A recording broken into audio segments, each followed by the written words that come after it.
Ponsel ini sudah dirilis di tahun 2025 yang lalu, tepatnya pertengahan tahun sekitar bulan Mei seperti itu. Tapi Nubia Neo 3 GT 5G ini terlahir sebagai ponsel gaming. Nah, kalau kalian baru punya budget atau baru tertarik untuk cari-cari ponsel gaming, mungkin kalian akan tertarik juga dengan Nubia Neo 3 GT 5G ini.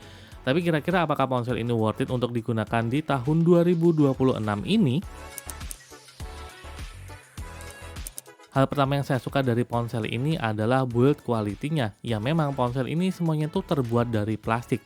Tapi ponsel ini tuh cenderung lebih tebal karena dia memiliki trigger button di sini dan ada di sini, dan dia ada cekungan ke bawah seperti ini, sehingga ketika kalian ingin ngegame seperti ini rasanya itu lebih nyaman daripada ponsel-ponsel yang punya solder trigger tapi dia datar-datar saja. Misalnya kayak di Infinix GT30 ini.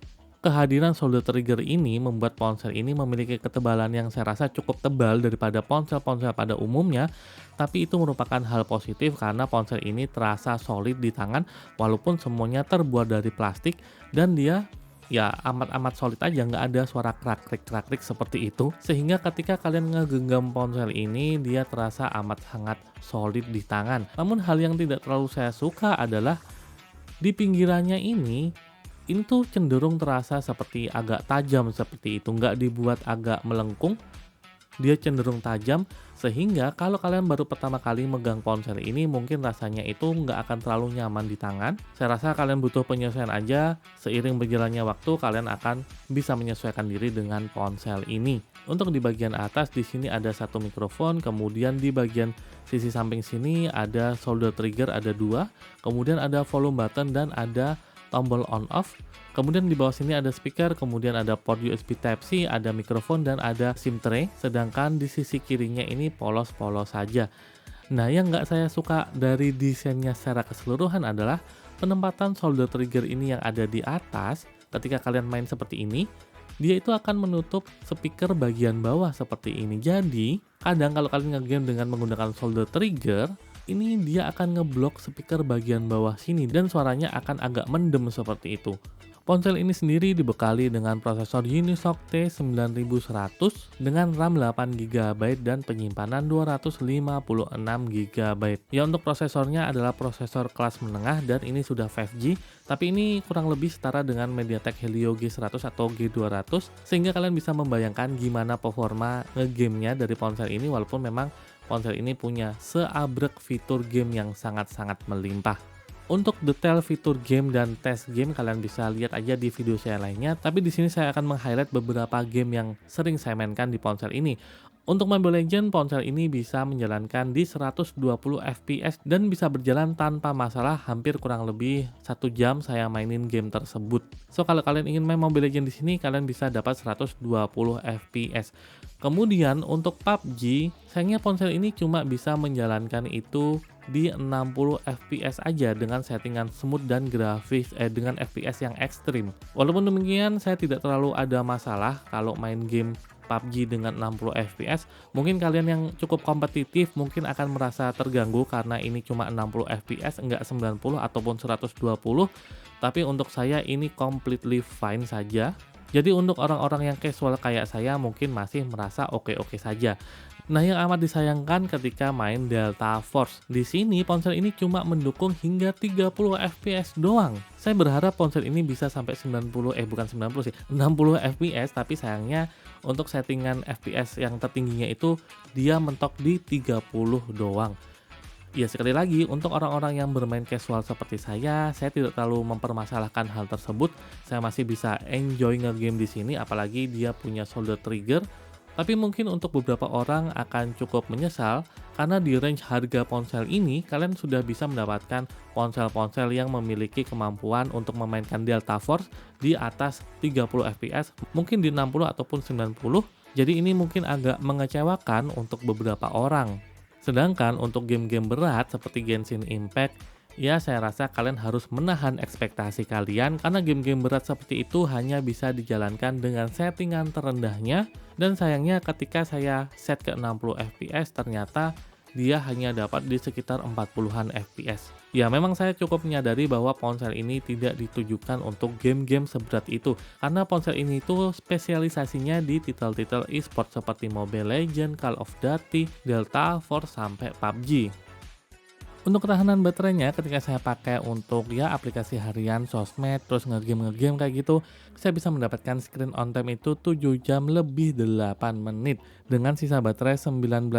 Ini saya rasa merupakan catatan yang impresif untuk ponsel ini karena memang dibekali dengan prosesor kelas menengah dan baterai besar sehingga dia bisa mendapatkan waktu screen on time ataupun waktu standby itu di angka yang cukup panjang. Dan untuk pengisian baterainya itu ada di kisaran 40 hingga 50 menitan. Sayangnya ponsel ini hanya dibekali dengan satu kamera yang ada di atas sini, sedangkan ini cuma hiasan dan ini adalah lampu LED flash.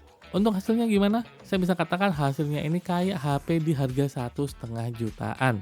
Ya, saya rasa memang Nubia tidak memporsikan lebih untuk kualitas kameranya, jadi memang ponsel ini fokusnya kan untuk gaming. Jadi saya rasa ketika kalian beli ponsel ini tujuan utamanya itu ya memang untuk ngegame.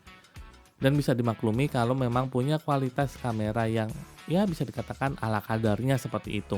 Nggak jelek-jelek amat sih, tapi memang untuk di kelasnya ini bukan yang terbaik aja. Untuk perekaman dia support hingga 4K 30 fps saja dan dia sudah dibekali untuk stabilisasi, tapi sayangnya untuk 4K dia nggak ada stabilisasinya. Kalau kalian turun ke 1080p ada stabilisasinya, tapi ini adalah EIS atau Electronic Image Stabilization, bukan OIS. Salah satu hal yang saya suka dari ponsel ini adalah layarnya yang punya bezel di keempat sisinya itu identik atau nggak ada yang lebih tebal di salah satu sisinya. Ini saya rasa kalau kalian melihat dari sisi depan, kalian akan ngerasa memang seperti menggunakan HP-HP yang lebih mahal. Walaupun memang bezel yang seperti ini itu cenderung bezel yang tebal kalau dibandingin dengan Poco X7 Pro saya. Kalian bisa lihat bezelnya lebih tipis, tapi entah kenapa ya ketika saya mengunlock ponsel ini dalam keadaan menyala seperti ini, layarnya itu agak menerang sedikit, entah kelihatan atau enggak. Nah, agak menerang sedikit seperti itu. Padahal di ponsel-ponsel lainnya sih enggak seperti itu ya. Ya entah juga kenapa bisa seperti itu, tapi untuk resolusi ponsel ini sudah 1080 plus atau HD plus ini. Kemudian untuk refresh rate-nya sudah 120 Hz dengan kemampuan HDR hingga HDR10. Nah, satu hal yang cukup aneh dari layar ponsel ini adalah ketika saya main Mobile Legends, kemudian saya ingin menekan pengaturan di sini. Nah, itu rasanya nggak responsif. Saya nggak yakin apakah saya sudah menekan dengan titik yang pas atau enggak, tapi kalau di ponsel Poco X7 Pro saya itu sekali tekan gini udah langsung keluar seperti itu. Tapi ini harus berkali-kali. Nah, kayak gitu baru keluar. Ini cukup mengganggu menurut saya karena saya sering ngebuka ini ketika main game seperti itu. Kemudian ketika kita menggunakan scroll wheel seperti ini, ketika tangan kita keluar dari area layar, terkadang dia itu nggak bisa langsung ngedetek jari kita, jadi karakternya itu akan stuck di situ doang, nggak bisa jalan kayak gitu. Ya mungkin tuh hal-hal kecil aja sih yang saya rasakan dari ponsel ini. Hanya saja hal-hal tersebut nggak saya rasakan ketika saya pakai ponsel lainnya, hanya terasa di ponsel ini doang. Saya nggak tahu kenapa, tapi ya itulah experience saya ketika saya pakai Nubia Neo 3 GT 5G ini. Sedangkan untuk pengaturan warna layarnya dia tidak ada pengaturan yang gimana-gimana, paling cuma suhunya aja ada hangat, normal, dan keren. Ini kayaknya cool seperti itu. Oh ya, translasinya cukup aneh ya, keren menjadi cool. Kemudian ada biaya September. Ini apa ya biaya September? Biaya September adalah bypass charging. Entah kenapa translasinya jadi aneh kayak gitu. Tapi kembali lagi ke mode warna layar, ini pengaturannya cuma gini doang. Tingkat kecerahan udah gitu doang, nggak ada hal-hal yang spesial. Tapi overall sih saya suka dengan tampilan warnanya itu nggak terlalu ngejreng dan masih enak kalau kita pakai sehari-hari, nggak seperti di Infinix GT 30 Pro ini. Tapi sayangnya ini baterainya habis, jadi tampilannya cukup nyaman di mata saya. Sedangkan untuk tes multi touch-nya ini maksimal dia cuma bisa 4 jari aja ya, cuma bisa 4 jari doang. Ponsel ini udah pakai Android 15 dengan skin MyOS 15, tapi saya nggak tahu berapa kali update major di ponsel ini. Sama saya pakai ponsel ini kurang lebih 1 bulan, saya nggak ada updatean sama sekali. Dengan patch keamanan itu masih di bulan September. Untuk persensoran yang basic itu cukup lengkap, termasuk ada gyro. Jadi kalau kalian ingin main game tembak-tembakan, itu bisa pakai gyro. Dan overall nggak ada masalah dengan persensoran di ponsel ini. Oh ya, saya mau mention satu hal lagi tentang iklan. Ponsel ini juga ada iklannya, biasanya akan muncul di file manager seperti itu. Tapi sayangnya ini entah kenapa nggak muncul. Kalau muncul mungkin kalian bisa force close dulu, kemudian kalian buka lagi dan dia nggak akan muncul. Tapi overall kemunculan iklan di file manager itu cukup mengganggu. Kalau kalian terasa mengganggu, kalian bisa pakai third party aja. Overall untuk tampilan iklan saya dapati cuma di situ doang. Untuk di aplikasi lainnya saya nggak mendapati adanya iklan. So untuk iklan ini cukup minimal menurut saya. Well, gimana rasanya pakai ponsel ini selama sebulan ke belakang? Overall ada hal yang saya suka dan ada hal yang nggak saya suka. Yang saya suka adalah pertama adalah build quality-nya ini yang solid banget. Kemudian tampilan layarnya yang di keempat sisinya itu bezelnya sama-sama tipisnya atau ukurannya sama. Kemudian adanya shoulder trigger ini yang ada cekungan ke dalamnya ini membuat kalian kalau main ngegame itu lebih nyaman di sini, lebih mudah dijangkau juga daripada untuk ponsel-ponsel yang ada shoulder triggernya tapi datar-datar saja.